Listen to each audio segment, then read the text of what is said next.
I once believed in promises. Standing at platform 3 that evening, tickets clutched in my sweating palm, I learned how easily they break. What was supposed to be our grand escape, our moment of freedom, became the day I watched my future board a train with my best friend. The signs were there all along. I just refused to see them. The way Ehsan's eyes lingered on Ava whenever she entered a room. The sudden silence that fell between them when I'd join their conversations. The text messages she'd quickly hide when I glanced her way. But love makes fools of us all, doesn't it? And I was the greatest fool of all. For months, Ava and I had plotted our escape from this suffocating small town. She wanted freedom from her controlling parents who tracked her every move, monitored her bank accounts, and essentially treated their 25-year-old daughter like a prisoner. I needed to leave behind the hardware store where I'd wasted 5 years of my life since college, a place where ambition went to die beneath fluorescent lights and the smell of sawdust. We'd meet in secret, hunched over train schedules and apartment listings for Chicago. "Just imagine," she'd whisper, her eyes bright with something I mistook for love, waking up in our own place, no one telling us who to be, just us, making our own rules. And I'd kiss her then, tasting what I thought was our future on her lips. The plan was simple. Meet at the station at 6:10 p.m. on Friday. 2 one-way tickets to Chicago. A small apartment already secured with my savings, new jobs waiting, new identities to forge. Ehsan was the only one who knew, my best friend since we were 7, building forts in my backyard and swearing blood oaths of loyalty. I told him everything, as I always had. "You're doing the right thing, man," he'd assured me over beers just 3 nights before. "You and Ava deserve happiness." He'd clasped my shoulder with a grip that felt like brotherhood. "Just make sure you call me once you're settled." 6:05 p.m. I checked my watch again, scanning the crowded station. No sign of her raven hair or red backpack. My phone remained silent. The train to Chicago waited. Doors open. Passengers filing in with their ordinary lives and ordinary concerns. None of them knew they were witnessing the most important moment of my life. 6:10 p.m. The precise time we had agreed upon. My calls went straight to voicemail. A cold sweat broke across my forehead as panic set in. Had her parents discovered our plan? Was she being prevented from coming? Should I go to her house? 6:14 p.m. The final boarding call echoed through the station. That's when I saw them, Ava and Ehsan, strolling onto the platform. Not rushing, not panicked. His arm wrapped possessively around her waist, her head leaning into his shoulder. The red backpack I'd bought her slung casually over his other shoulder. They didn't even notice me standing there, 20 feet away, as my entire world collapsed. She kissed him with the same passion she'd shown me just yesterday, when she'd promised, "Tomorrow, our real life begins." Then they boarded. Not just any train, but our train, to our future, to the apartment I'd paid for. As the train pulled away from the station, I caught a final glimpse of them through the window, laughing, already forgetting me. That should have been the end of the story. The pathetic tale of a man left behind, betrayed by love and friendship in one cruel stroke. I should have gone home, licked my wounds, and eventually moved on. Many would have. But what happened next changed everything. Because, as I stood there, paralyzed by shock, my phone finally dinged with a message.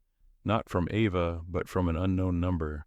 "They think they've won, but they don't know what's waiting in Chicago. Call this number if you want the truth." I stared at those words as the station emptied around me.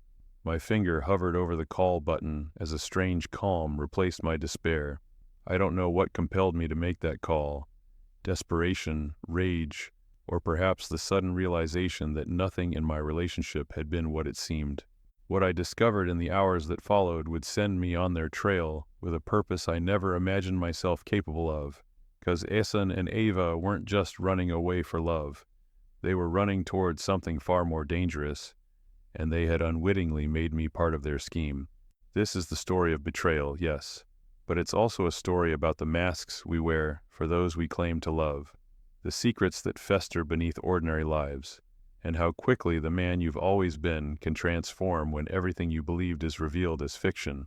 And it began with that phone call as the Chicago-bound train disappeared into the gathering darkness. carrying with it my past, and what I would soon discover was a ticking clock. The voice on the phone belonged to a woman who identified herself only as Mira. "I've been tracking them for months," she said without preamble. "Your girlfriend and your best friend are not who you think they are." I stood in the empty station, the echo of departed trains still vibrating through the floor. "Who are you?" I demanded, anger finally breaking through my shock. "Someone who wants the same thing you do," she replied. "To stop them before people get hurt, including you." I almost hung up. This had to be some cruel prank, a bizarre addition to an already devastating day. But something in her voice, the urgency, the certainty, made me listen. 3 months ago, valuable research was stolen from Meridian Pharmaceuticals, she continued. Research worth billions, a breakthrough treatment for early-onset Alzheimer's. The lead scientist was found dead a week later. The official report called it suicide. What does this have to do with Ava and Ehsan? My voice sounded distant to my own ears. Everything. Your friend Ehsan has been using his position at the university research lab to make connections, gather information, and Ava, or whatever her real name is, she's been his partner from the beginning. I leaned against a pillar, suddenly dizzy. That's insane. Ehsan teaches literature. Ava works at a coffee shop. They're not whatever you're suggesting. Check your bank accounts, Mira said flatly. Right now. With trembling fingers, I opened my banking app. My savings account, where I'd stored nearly $42,000 for our fresh start, showed a balance of $212.53. The apartment deposit, first month's rent, everything gone. Transferred out this morning. They've been planning this for months, Mira continued as I stared numbly at my screen. You were the perfect cover. The boyfriend with savings, the best friend with access to the university's secure network. They needed your money and your trust. My mind raced back through fragments of memory. Ehsan's sudden interest in my relationship with Ava after years of casual dating. Ava's insistence that we tell no one about our plans except Ehsan. The apartment lease she'd volunteered to handle because you're so busy with work. I have a team monitoring the Chicago station, Mira was saying, but they won't be going to your apartment. They're meeting their contact at 9 p.m. at the Lakeside Hotel, room 712. Their contact? The buyer for the research, Chinese pharmaceutical company, black market sale. I sank onto a bench. This is crazy. Even if what you're saying is true, what am I supposed to do about it? Call the police? With what evidence? The police can't help. By the time they investigate, the research will be gone, and more people will die. The treatment protocol in those files could save thousands of lives. So what do you want from me? I want you to go to Chicago, tonight. There's another train in 40 minutes. I've already purchased your ticket. You'll find it at the kiosk under your name. And then what? Confront them? 2 people who apparently have been lying to me for months, who might be involved in a murder? No, she said. We just need you to get close enough to recover a flash drive. Ehsan keeps it on him, a small blue device on his keychain. It contains the encrypted research files. My team can handle the rest, but we need someone who can get near them without raising suspicions. I laughed bitterly. I'm pretty sure seeing me would raise suspicions at this point. They think you're still waiting for Ava at the station, heartbroken and clueless, or home drowning your sorrows. They don't expect you to follow them. You have the element of surprise. The station announcer called for the 7:05 train to Chicago. Why should I trust you? I asked. I don't even know who you really are. Because right now, I'm the only one telling you the truth. And because I know you want answers as badly as I want that flash drive. She was right about that much. The numbness of betrayal was giving way to something else, a cold, clear anger that demanded resolution. Check your email, Mira said. I've sent proof of what I'm telling you. Bank transfers, communications, photos of them in places they told you they'd never been, and information about the scientist who died, Dr. Linnea Rask. She was my sister. My phone pinged with the incoming email. You have 35 minutes to decide, she said. Take the train or don't. But remember, this is bigger than your broken heart now. The line went dead. I opened the email with shaking hands and saw the evidence laid out before me. Photos of Ava entering a laboratory building where she had no reason to be. Screenshots of encrypted communications. Bank records showing my money transferred through 3 different accounts before disappearing. and a photo of Mira with her arm around a smiling blonde woman in a lab coat, Dr. Linnea Rask, according to the caption. The resemblance between the sisters was unmistakable. 20 minutes later, I was boarding the 7:05 train to Chicago, an overnight bag hastily packed, my mind racing with questions and possible scenarios. As the train pulled away from the station, I realized I had left behind more than just my hometown. I had left behind the man I used to be, trusting, somewhat naive, content with his small-town existence. Whoever I would be by the end of this journey, he would never again be that man. The train accelerated into the darkness, carrying me toward Chicago, toward Ava and Ehsan, toward the truth, whatever it might be. Chicago greeted me with indifferent rain and neon lights reflected in puddles. I'd been here before, weekend trips with college friends, once with Ava for her birthday, but never like this. Never as someone pursuing rather than visiting. Never with this hollow feeling in my chest and a stranger's instructions in my pocket. The Lakeside Hotel rose 20 stories above Michigan Avenue, its facade all glass and steel confidence. According to Mira's information, Ehsan and Ava would be meeting their contact in room 712 in less than an hour. My job was simple yet seemingly impossible. Get close enough to acquire the flash drive without being detected. I checked into a budget hotel 3 blocks away, paying cash, using the fake ID I kept from college, a remnant of more innocent deceptions, and changed into the dark clothing Mira had instructed me to bring. Black jeans, black sweater, charcoal jacket, clothes for blending into shadows. My phone buzzed with a text from Mira. They've checked into room 710. The meeting is still set for 9 p.m. Our people are in place. I still wasn't entirely sure who our people were. Mira had been vague about her organization, some kind of corporate security she'd implied, hired by Meridian Pharmaceuticals after the theft. But something about the operation felt too personal, too outside official channels. How exactly am I supposed to get the flash drive? I'd asked during our brief call after I'd arrived in the city. You're not going into their room, she'd explained. After the meeting, they'll likely celebrate. They always do. It's a pattern we've observed in their previous operations. Previous operations? The idea that Ava and Ehsan were experienced criminals still seemed absurd. This isn't their first job, just their biggest. They'll go to the hotel bar. They always do after a successful exchange. That's your window. All you need is 2 minutes near his jacket or bag. Now, approaching the hotel at 8:45 p.m., I felt exposed and amateur. The earpiece Mira had arranged for me to pick up from a courier felt foreign in my ear. Through it, I could hear occasional murmurs as her team communicated. Target A and B are in their room. Buyer approaching hotel entrance now. I took a deep breath and pushed through the revolving doors into the lobby. All marble and understated luxury. Following Mira's instructions, I took the elevator to the 8th floor, then walked down to the 7th using the stairs. The hallway was deserted as I found the supply closet her team had left unlocked for me. Now we wait, Mira's voice said in my ear. In the darkness of the closet, my mind wandered back to Ava. Had anything been real? Those nights planning our escape, the way she'd curl against me, whispering dreams of our future, all fabricated? I remembered how we'd met, at the bookstore where she worked before the coffee shop. She'd recommended a novel I ended up hating, and somehow that became our inside joke, the beginning of our relationship. Had she targeted me from the start, or had Ehsan recruited her later, realizing my savings and his access to the university network made us useful pawns? Buyer has entered the room, a voice reported in my ear, jolting me back to the present. Exchange in progress. 23 minutes later, exchange complete. Buyer is leaving. I held my breath, waiting for what would come next. 5 more minutes passed. Target A and B are exiting room. They're heading toward the elevator, appear to be going to the bar as predicted. This was it, my moment approaching. Give them 15 minutes to get settled, Mira instructed. Then proceed to the bar. Remember what he looks like, blue keychain, probably on his belt loop or in his jacket pocket.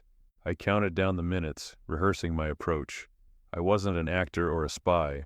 How was I supposed to get close to them without giving myself away? The raw betrayal was still too fresh. One look at my face, and they'd know. It's time, Mira said, Remember, we just need the drive, no confrontations. I slipped out of the closet and made my way to the elevator, heart hammering against my ribs. The hotel bar occupied a dimly lit corner of the mezzanine level, all low leather chairs and ambient music designed to make conversations private. I spotted them immediately. Sitting in a corner booth, champagne bucket on the table, Ava wore a black dress I'd never seen before. Ehsan was laughing, his arm around her shoulders possessively. On the table between them lay his phone and keys, with the blue flash drive clearly visible. "I see the target," I whispered. "Approach with caution," Mira replied. "Remember, you're just a traveler getting a drink. Don't make eye contact." I moved to the bar, ordered a whiskey, and tried to steady my breathing. In the mirror behind the bottles, I could see their reflection. They were celebrating all right, toasting their success, their escape, my money, my dreams, repurposed for their scheme. "Now create a distraction," Mira instructed. "Spill your drink near their table, but not on them, just enough to cause some confusion." I picked up my glass and moved toward an empty table near theirs, deliberately stumbling as I passed. The whiskey splashed across the carpet, glass shattering. "I'm so sorry," I mumbled, keeping my head down as a server rushed over. In the commotion, Ava shifting away from the spill, the server bringing towels, I managed to brush past their table. One quick movement and the flash drive was in my palm, replaced with an identical blue drive Mira had provided. The switch took less than 2 seconds. I was turning to leave when Ehsan's hand suddenly gripped my wrist. I froze, still facing away. "Don't I know you?" he asked, his voice carrying that familiar warmth that had once meant friendship. I kept my head down. "Don't think so, man. Sorry about the mess." His grip tightened slightly. I could feel Ava's eyes on me, searching.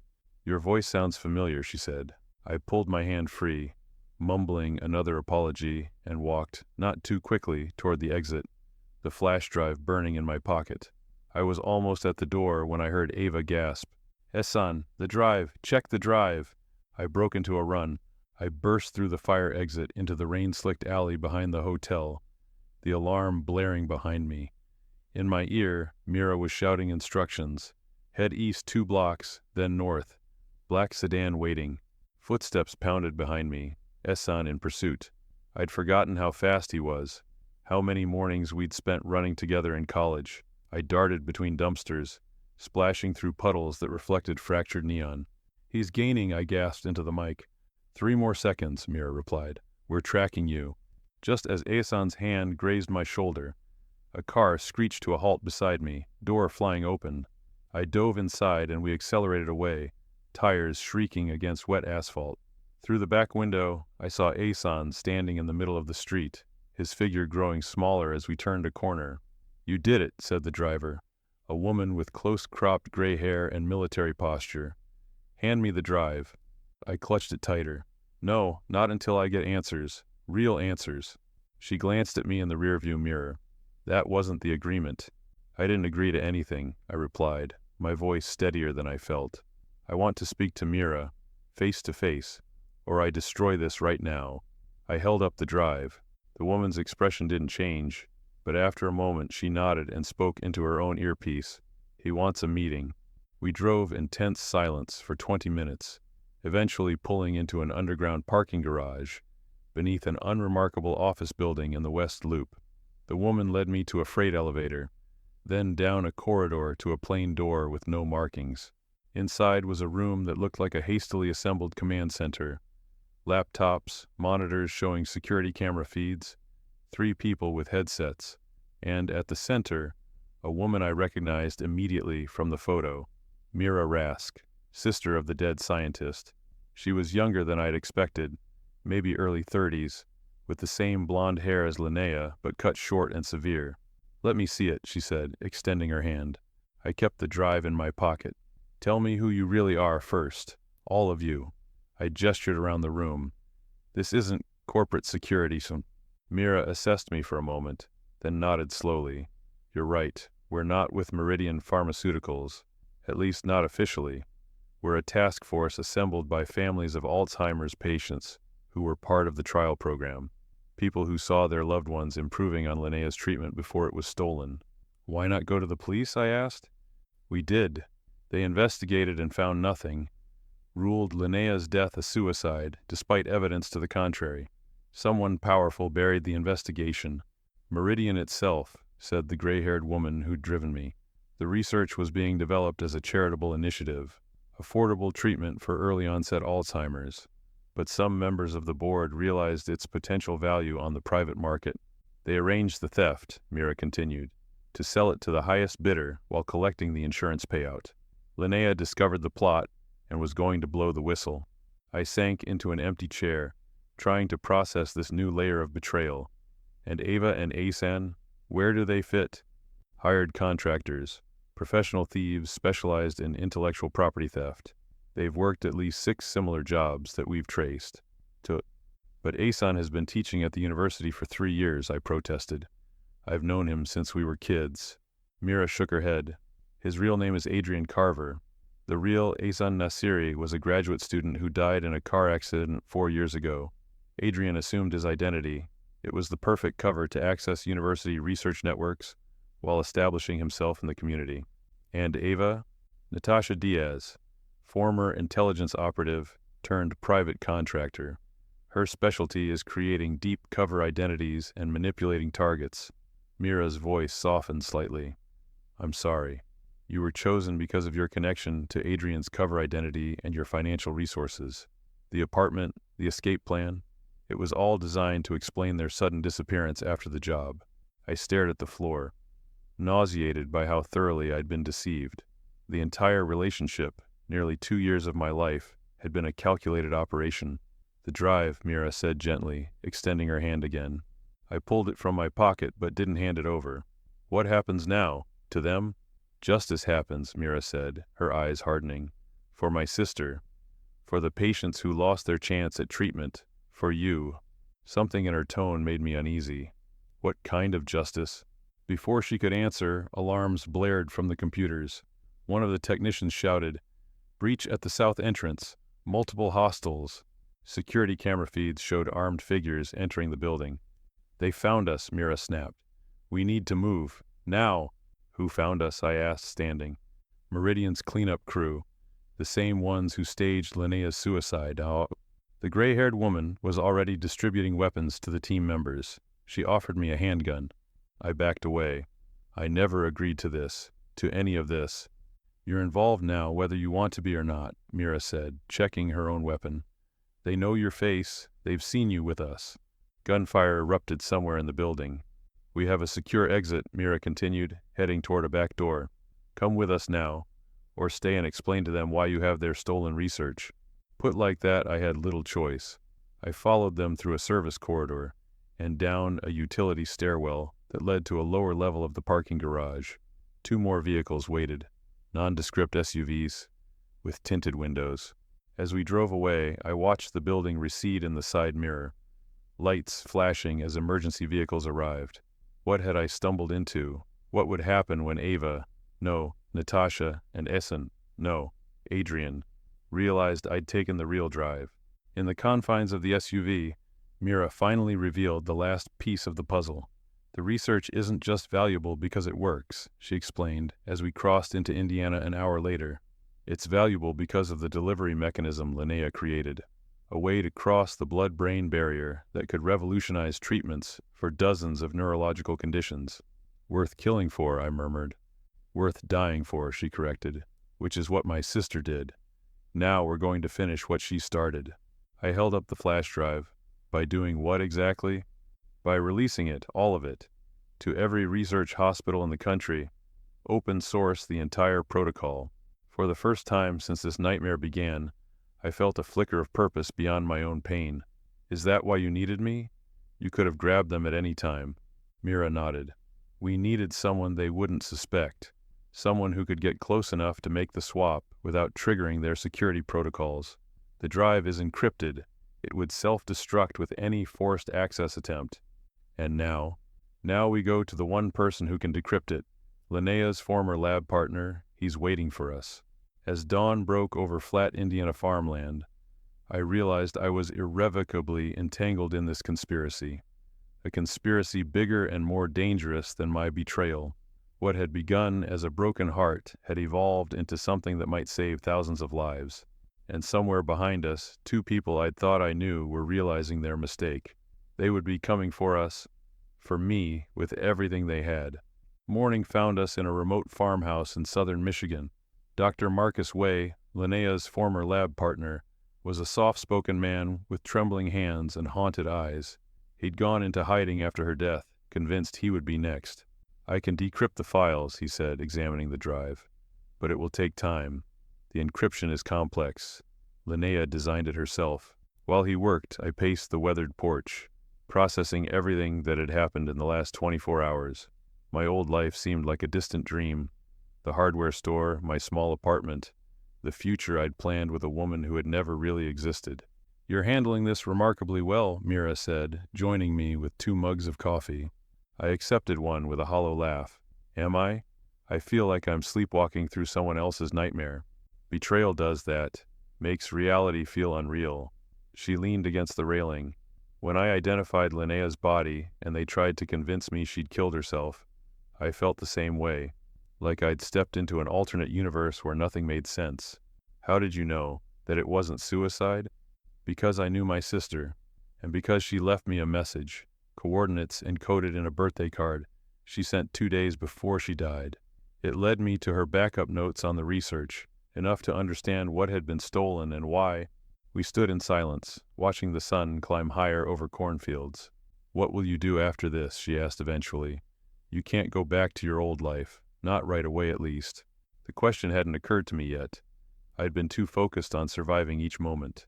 "I don't know. I guess that depends on whether we live through the next 24 hours. Her smile was grim. "Fair point." Inside, Dr. Wade called out excitedly.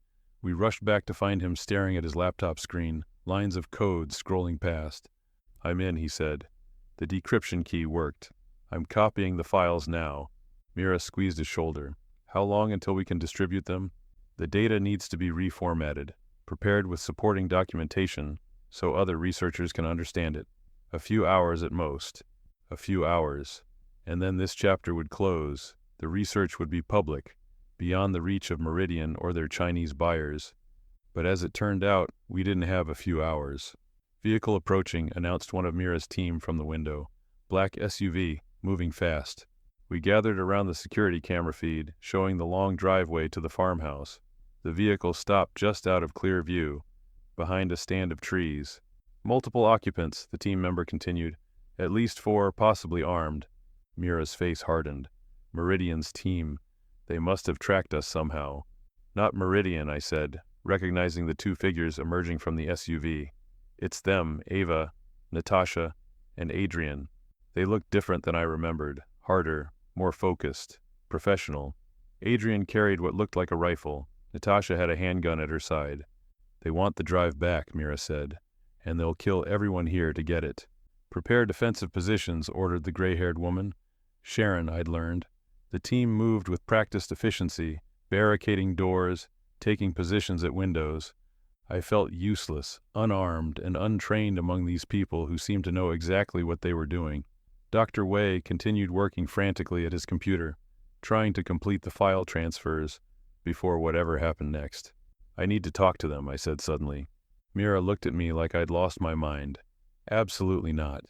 I know them, or at least, I know the people they've been pretending to be. They won't expect me to take the initiative.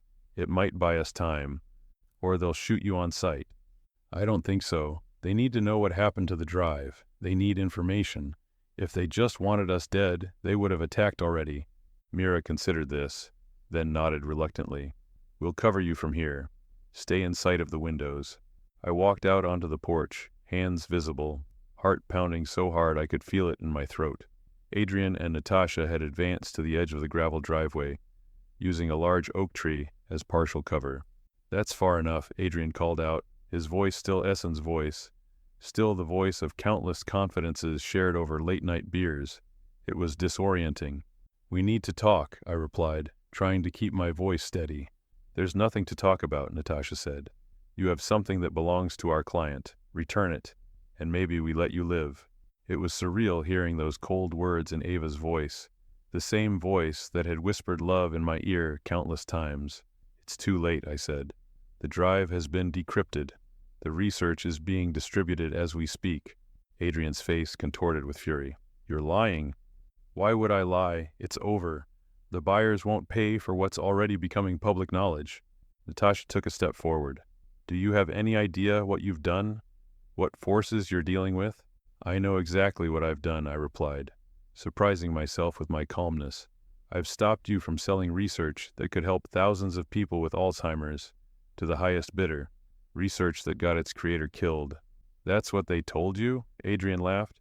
That we're the villains in this story? That Meridian is some innocent victim and Linnea Rask was murdered to protect some miracle cure? His words gave me pause. What are you talking about? The research doesn't work, Natasha said flatly. The clinical trials were a disaster.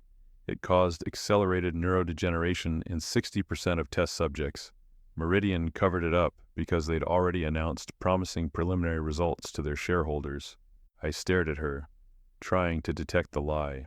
You're just saying that to get the drive back. Check the data yourself, Adrian said. It's all there. The real trial results, hidden beneath the doctored ones Meridian was planning to submit to the FDA. Linnea Rask wasn't murdered because she discovered theft. She killed herself because she couldn't live with what her research had done to the trial participants.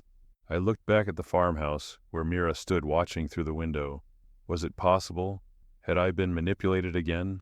This time by a grieving sister who couldn't accept the truth about her siblings' work? Why should I believe anything you say? I asked. You've been lying to me for years, both of you. Something flickered across Natasha's face. Regret? Shame? Not everything was a lie. Don't, I cut her off. Don't try to pretend any of it was real. We were hired to do a job, Adrian said. To recover dangerous research before it could harm more people. Yes, we used you. Yes, we took your money. And yes, we developed feelings we shouldn't have. It got complicated. Complicated, I laughed bitterly. That's what you call it? The people you're working with now, Natasha said urgently. They're not who they claim to be. They don't care about Alzheimer's patients. They're a corporate espionage unit working for Meridian's biggest competitor. They want the delivery mechanism, the only part of the research that actually works. I didn't know what to believe anymore. Everyone had been lying to me for so long that truth felt like a foreign concept. Behind me, the farmhouse door opened, and Mira stepped out onto the porch. That's enough, she said. Back away from him now. Natasha's eyes narrowed. Mira Rask, still claiming to be avenging your sister while selling her work to the highest bidder? Don't listen to them, Mira told me. They'll say anything to get the research back. Then let him see for himself, Adrian challenged. Let him look at the real trial data. If I'm lying, what do you have to fear? I turned to Mira. Is he telling the truth? About the trials? Something hardened in her expression. The research works. There were complications in some subjects, but that's part of any trial process. Complications? Natasha scoffed. 7 people dead, 12 with permanent brain damage. Some complications. We're running out of time, Mira said, her hand moving toward her waistband where I knew she kept her gun. Dr. Wei needs to finish the transfer. In that moment, I made a decision. I want to see the data, the real data, all of it. Mira's jaw tightened. We don't have time for this. Make time, I said, my voice harder than I had intended.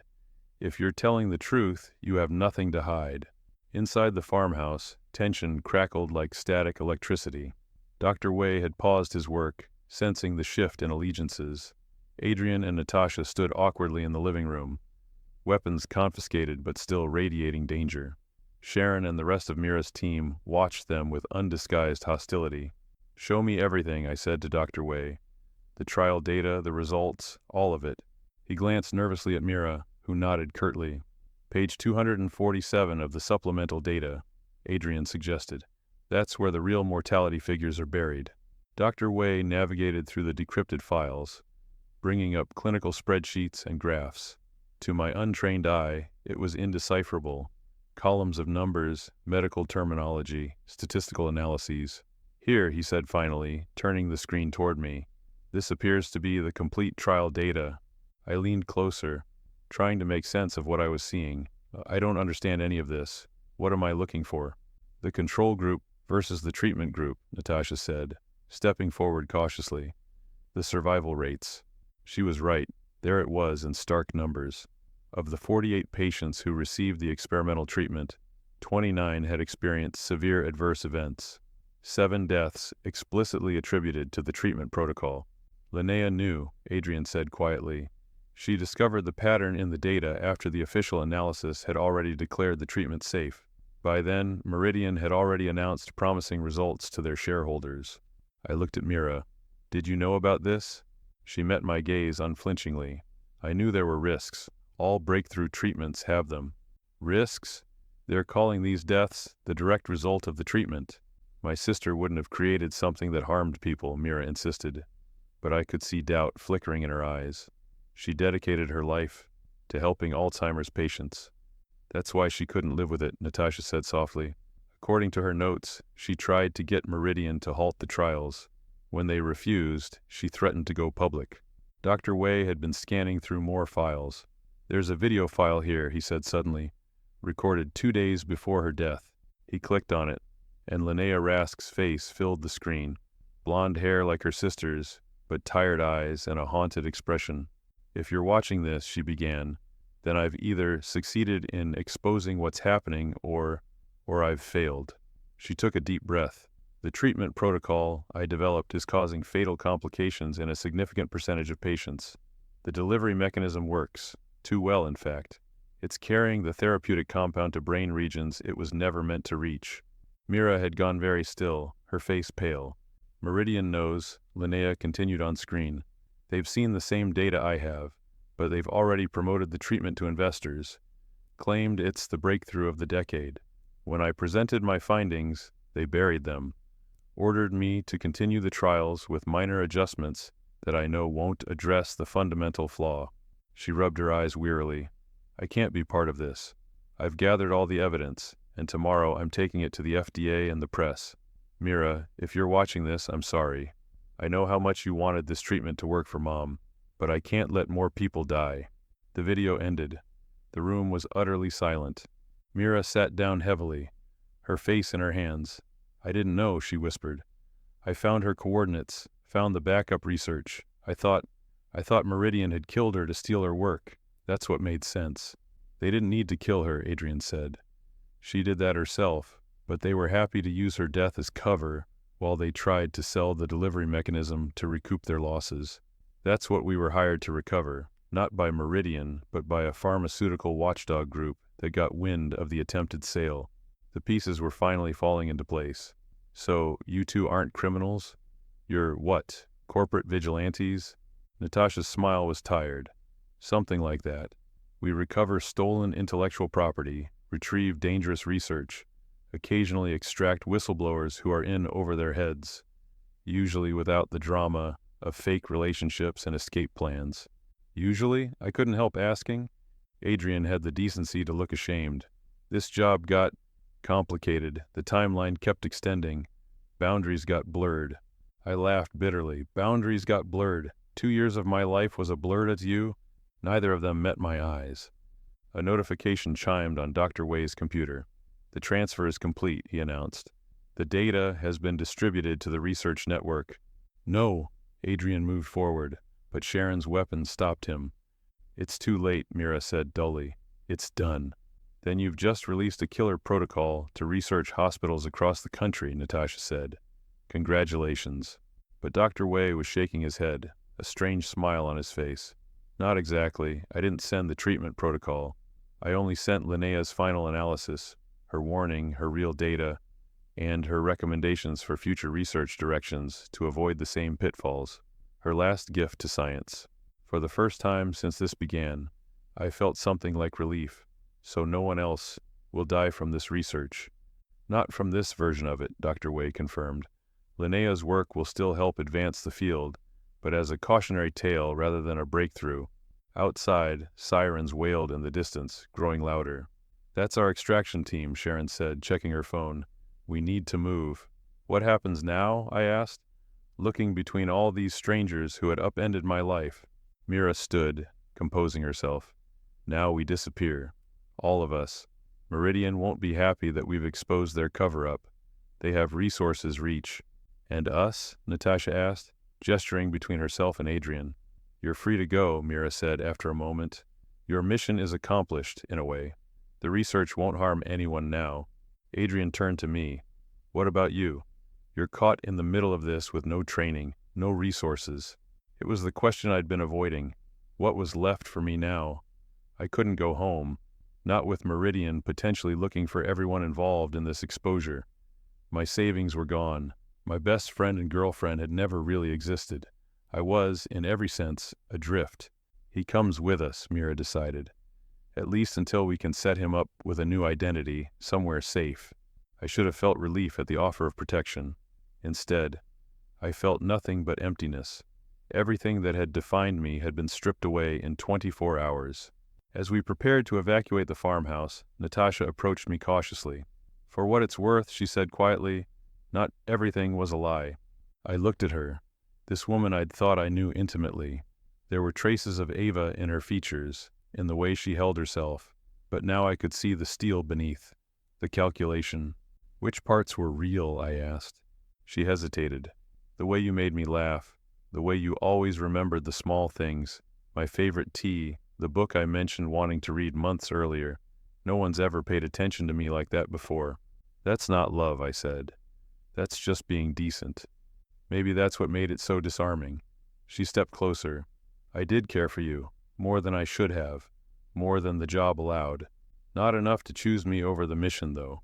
No, she admitted. That's not who I am. Adrian was waiting by the door, watching us with an unreadable expression. The man I'd called my best friend since childhood, who had never really been that person at all. I have nothing left, I said to no one in particular. No home, no future, no past that wasn't a lie. Then build something new, Mira said, handing me a go bag. Something true. As we filed out to the waiting vehicles, I took one last look at Natasha and Adrian.